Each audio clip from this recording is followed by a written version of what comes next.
Keep moving, don't look back. I think it's gaining on us. Faster! Up this hill!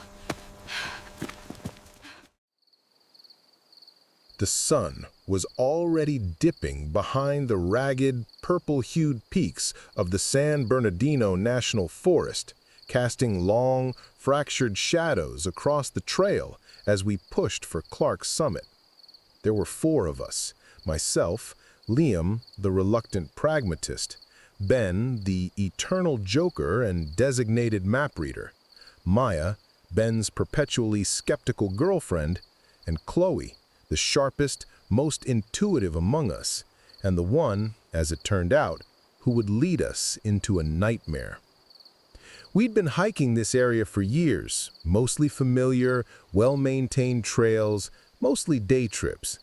This was our first attempt at an overnight trek deep into the less traveled sections, a self-imposed test of our endurance. The air, crisp with the scent of pine and dry earth, had felt restorative just an hour ago. Now, as the light thinned to a bruised twilight, it felt watchful, cold. It happened abruptly, without any collective decision. We were moving along a segment of the trail that curved sharply around a rocky outcrop, the path visible beneath the last vestiges of orange light. Then, one by one, we all realized we weren't on it anymore. We were trudging through the undergrowth, the rough, dry needles and broken branches protesting beneath our boots. "Hey, Ben," I called out, wiping sweat from my brow. Ben was maybe 10 feet ahead, leading the pack. "Why the hell are we bushwhacking? The trail is right there, left."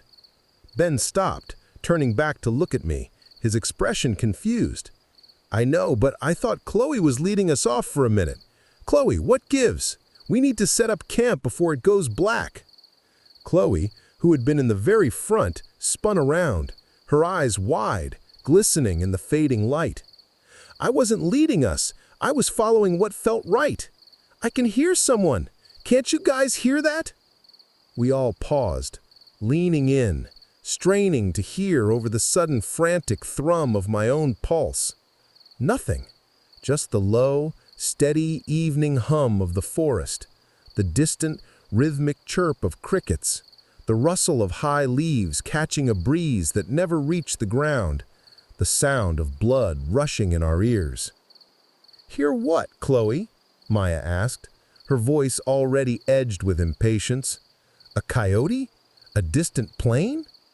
"No," Chloe insisted, her voice tight with genuine distress. "A woman! She's talking! She sounds like she's calling for help, pleading.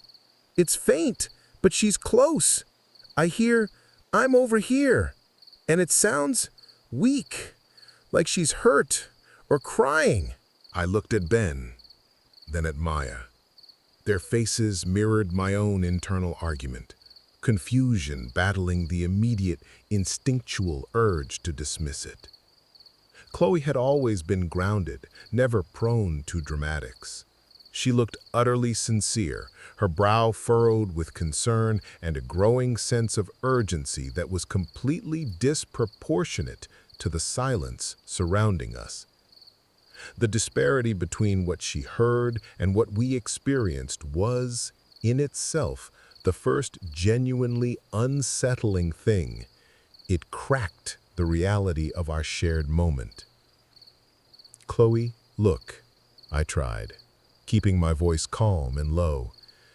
"It's getting dark. We are almost to the campsite coordinates. If there's someone hurt, we need to be rational. We can call it in from the peak. Cell service is better higher up. We can't go wandering blind. This is how people get lost." "But she sounds right there," Chloe pleaded, taking a small, almost magnetic step further into the woods, away from the invisible trail. "What if she fell? What if it's serious? If I can hear her, she can't be more than a few hundred meters away. We can't just leave her." I understood her inclination. The call for a female in distress resonated deeply with her, but what resonated with me was the thick, mounting dread caused by the profound absence of sound for the rest of us. It was already a battle of logic versus emotion, and the emotion, driven by a phantom audio track only one of us could access, was winning. We were three people who heard nothing, being dragged by one person who heard everything. The moment Chloe took that decisive step forward, the orange light of the sunset seemed to vanish entirely, replaced by a sudden, oppressive charcoal gray. It was as if the forest were an eye, and it had just blinked shut. We sighed, exchanged worried glances, and followed. We had been off the trail for maybe 30 seconds. It would take only 20 minutes to lose everything. We only went maybe 300, perhaps 400 meters. That's the most terrifying part of the recollection. 300 meters is nothing. It's barely a football field. On a major trail in the San Bernardino Forest, you should be able to turn around and see the trail marker, the displaced earth, and the distinct break in the foliage.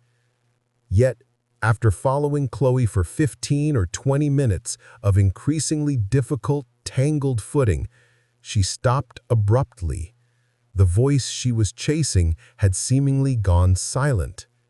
She looked around, confused, her handheld flashlight beam dancing erratically across the dark, densely packed trees. "It stopped," she whispered, her voice husky. "The voice, it just cut out. She was saying, 'Please hurry, I'm waiting,' and then silence." "Okay, good," Ben said, already annoyed. "Now let's turn around, head straight back the way we came. We didn't wander that far." We turned to retrace our steps. And that's when the first wave of true, debilitating panic washed over us. There were no steps to retrace. "Wait, where's the trail opening?" Maya murmured, shining her light left, then right. "It should be right behind us," I replied, feeling a cold weight settle in my stomach.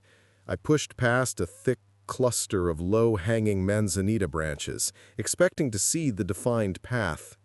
Nothing but more trees, more darkness, and more impenetrable undergrowth.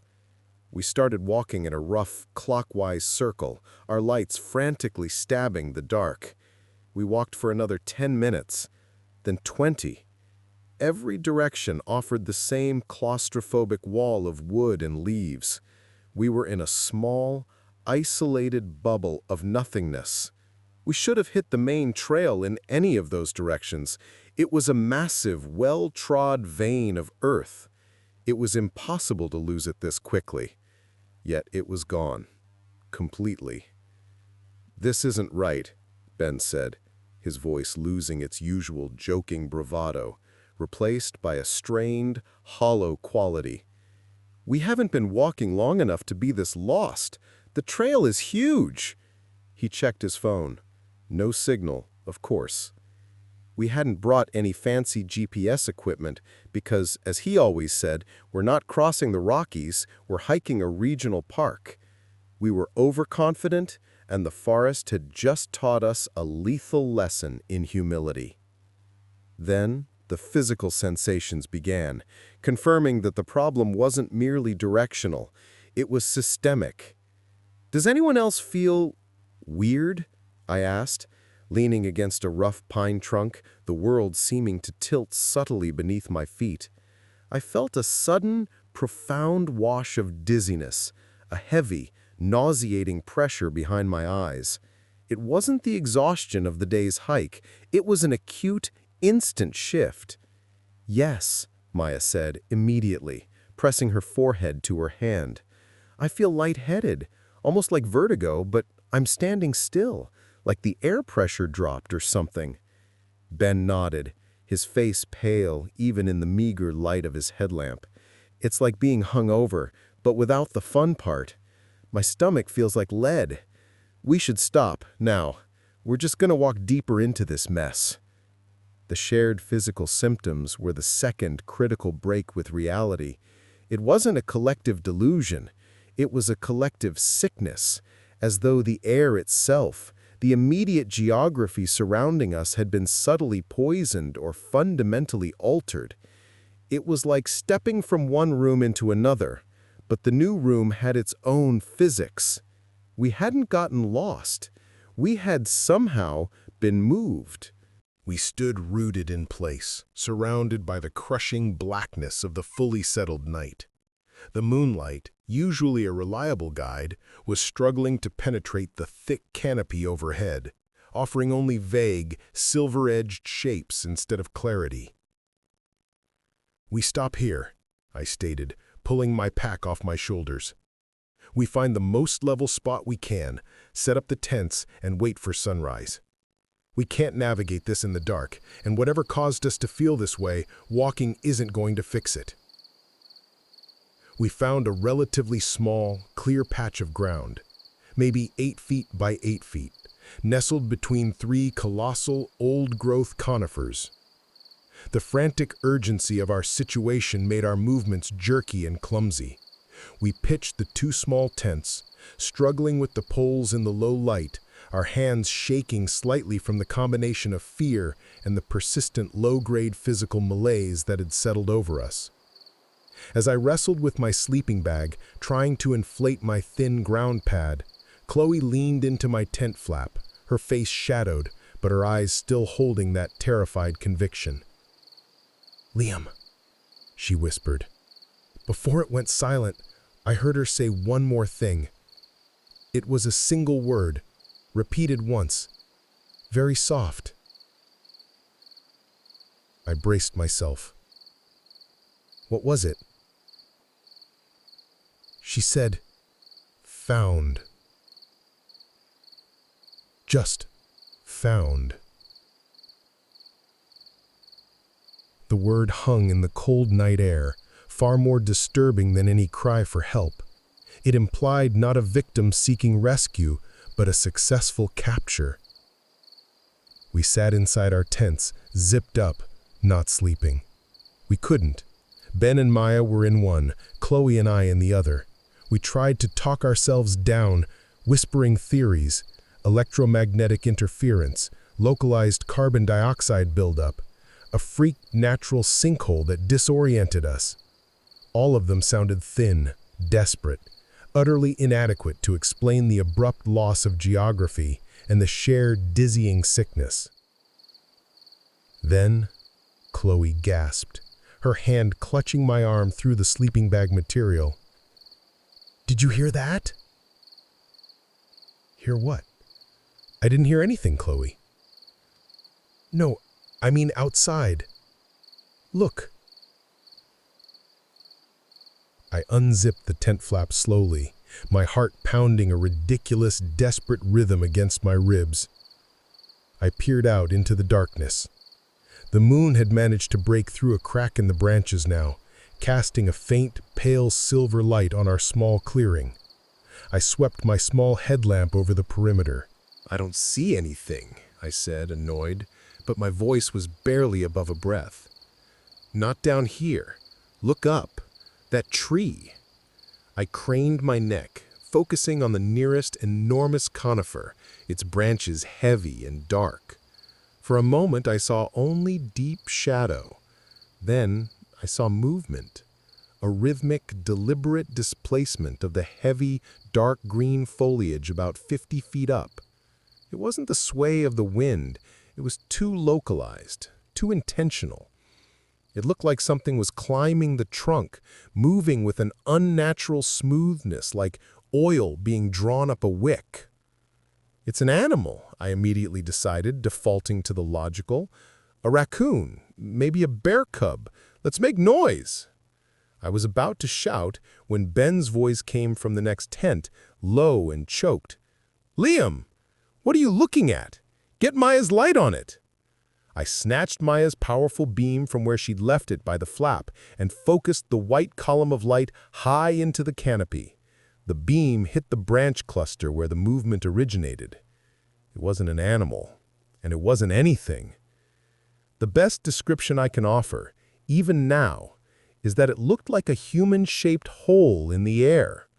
It was transparent, yes, completely see-through, But it wasn't invisible. It was visible because of the way it manipulated the light and the environment immediately surrounding it, like the way heat rises off hot pavement on an August highway, that wavy, liquid, refractive quality, but concentrated into the clear, unsettling outline of a roughly humanoid figure. It was impossibly thin, long-limbed and bent at angles no human body should achieve, perched on a branch that seemed too small to support its weight. Its posture was one of intense, silent observation. It was a distortion, a localized warp in the visual spectrum, yet the shape was undeniably that of an inverted man or woman, but one carved from shimmering glass or liquid air. Its movement made it visible. As it shifted its weight slightly, the leaves behind it didn't just move, they seemed to shimmer as if submerged in water. The light from Maya's lamp passed through it, but was violently refracted and twisted, creating a dazzling, horrific halo around its contours. "What are we looking at?" Ben whispered, echoing my own thought almost perfectly. Maya simply let out a low, sustained whimper. We were frozen, 4 human beings staring up into the dark at a shimmering, silent predator they weren't supposed to be able to see. It hadn't climbed away. It was simply waiting. It was like it knew we had seen it, and now the interaction had shifted from a hunt into a profound, terrifying standoff. It was watching us watch it. As we stood there, unable to move, unable to speak above terrified whispers, the third and most soul-shattering phenomenon occurred. I realized the forest was silent. Not just quiet, not the peaceful hush of a deep woods evening. Silent. The rhythmic chirping of the crickets, which had been the baseline noise of the night, was gone. The rustle of high leaves, the distant call of a night owl, the faint, comforting hush of wind moving through the needles. Gone. It was a complete, instantaneous cessation of all biotic sound. The only noise was the ragged, wet sound of our own breathing, our terrified whispers, and the light, irritating scuff of pine needles beneath our feet. It was an unnatural silence, heavy and thick, pressing in on our eardrums until they felt ready to burst. It wasn't peaceful. It was a profound negation of life, a vacuum sealed around our small clearing. The creature hadn't just appeared. It had killed the ambient noise of the forest, silencing the witnesses to its presence. The hairs on my arms, chest, and neck stood up in unison, a wave of primal goosebumps confirming what my logical brain was desperate to deny. This was wrong. Profoundly, fundamentally wrong. We were in the presence of something that dictated the very environment around it. For 10 minutes, we stood like statues, our lights fixed on the shimmering, heat-wave silhouette. The creature remained perched, motionless, its shape a constant, terrifying question mark against the blackness. The cold silence deepened the sense of isolation, making us feel not just lost, but utterly severed from the rest of the world.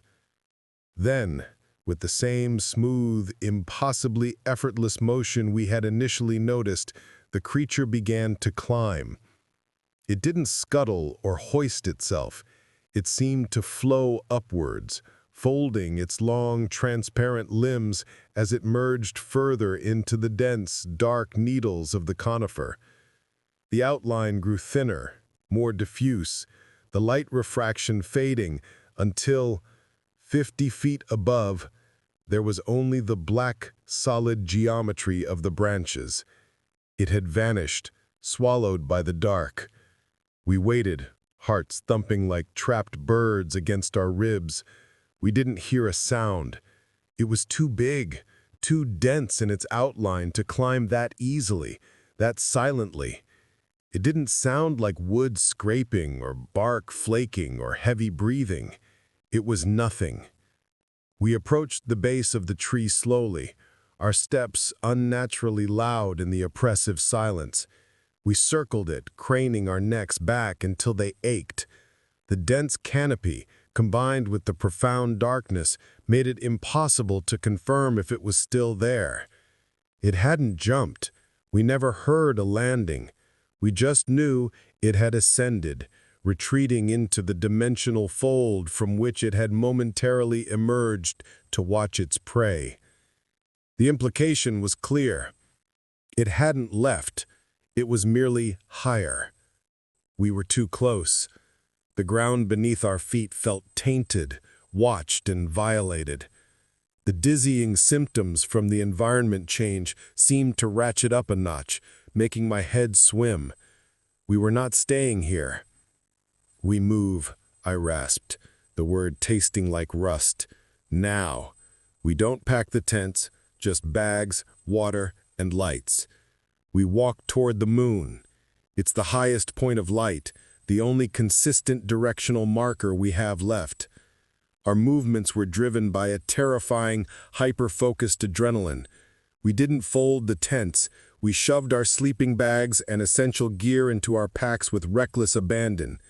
Within 3 minutes, we were moving, our lights bouncing madly off the trees, ignoring the twisted undergrowth, simply following the direction of the pale, distant moonlight that shimmered above the thickest part of the canopy.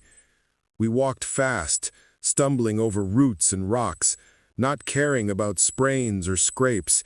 Every second felt like a gift stolen from the silent, invisible thing waiting above us. The atmosphere was still wrong, heavy, still, and deadened by the absolute lack of natural sound. 5 minutes. I swear it wasn't more than 5 minutes of frantic, headlong flight. I tripped over something, a depression in the ground, a smooth, wide channel that felt oddly defined under the pine needles. I caught myself and shone my light down, expecting to see a small creek bed. What I saw made me drop my pack, the heavy canvas hitting the ground with a dull thump that sounded like a gunshot in the silent woods. We were standing directly on the familiar, well-maintained, wide expanse of the main trail we had veered off hours ago. It was clear, an undeniable channel of flattened earth and gravel, stretching away in the moonlight. I dropped to my knees, staring at the ground, then looking behind us at the wall of chaotic, unkempt darkness from which we had just emerged. It was a completely seamless transition. We had walked 5 minutes through dense, pathless wood and reappeared on the main arterial route no more than 20 feet from where we had initially stepped off. It was impossible. Geometrically, logically, and physically impossible. We had spent nearly an hour, by our estimation, wandering lost, feeling sick, and setting up camp, only to appear a 5-minute walk from our starting point. Ben came running up behind me, catching sight, and froze. "What are we looking at?" he repeated, his voice strained and high. We stood there, utterly confused, our flashlights sweeping the area. The trail was real. The trees were the trees we recognized. The air felt subtly lighter, less oppressive, though the sound had not yet returned. "Did we circle back?" Maya asked weakly.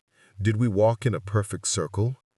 "No," Chloe said, her voice shaking, but her eyes were fixed on the woods we had left. "We were lost. Completely. We were miles away. That thing was 40 feet up a tree. There is no way we walked here. We were let go." Ben, true to form, tried to inject levity into the madness, though his smile didn't reach his eyes. Okay, maybe we walked through a patch of hallucinogenic spores. The dizziness, the invisible thing, the impossible voice, the disappearing trail, a mass hallucination, right? We just imagined all of it. But we all knew that was a lie. The fear, the distinct spatial shift, the cold, refractive horror of the creature, it had been too real, too shared. And the creature's motivation, the thing that Chloe had unknowingly been chasing, was the only thing that made a terrifying kind of sense. It had lured us off the path. It had trapped us in a localized pocket, a patch of dislocated geography where its rules applied. The voice, which only Chloe heard, was the bait. The dizziness and nausea were the physical side effects of being pulled into its sphere of influence.